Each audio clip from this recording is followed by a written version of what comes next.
icyumweru cy'icyunamo nta bindi bikorwa bizahaba bidasanzwe. Hajyaga haba ibiganiro byinshi ariko buri munsi urebye ariko twashyizemo ikiganiro kimwe gusa.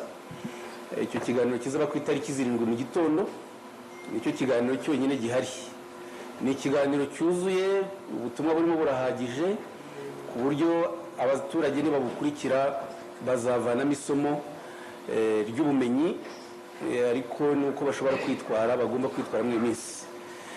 Icyo dusaba rero nuko abaturage bose bitabira ikiganiro cyo ku itariki 7 mu midugudu yabo, bakayigiramo uruhare mu kumva ibikubiye mu kiganiro, gutanga ibitekerezo, kubaza ibyo bakeneye kumva, hanyuma hakabaho no kwegera abacitse ku icumu mu buryo bwo kubakomeza.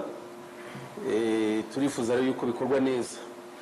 Ubwo ikindi twagiye tubona rimwe na rimwe ibibazo by'abantu bafungura utubari mu gitondo. Utubari ntabwo twemewe mu gitondo ku itariki 7 kuzageza igihe igikorwa kizaba kibera ku rwibutso rwa Kigali kizaba kirangiye.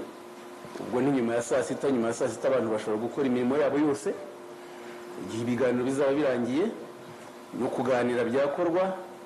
Ariko ndanibutsa yuko mu cyumweru cy'icyunamo itegeko rigenga igikorwa cyo kwibuka riteganya yuko mu cyumweru cy'icyunamo ibikorwa byo kwishimisha bihagarikwa.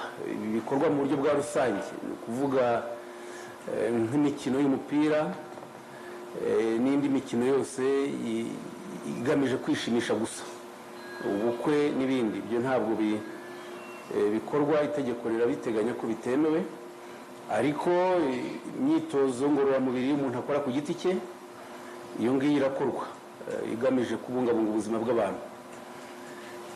Hanyuma muri icyo cyumweru cy'icyunamo dufitemo n'ibindi bikorwa bizakomeza. Ni ukuvuga hari ahagomba gushyingurwa abantu, imibiri yabonetse izashyingurwa aho basanzwe bibuka ku matariki abantu biciwe, nabyo bizakorwa muri icyo gihe cy'iminsi 7, ariko binakomeze kugeza ku itariki 3 Nyakanga, aribwo iminsi yo kwibuka isozwa, hakurikiraho itariki 4 ari umunsi wo kwibohora kw'igihugu.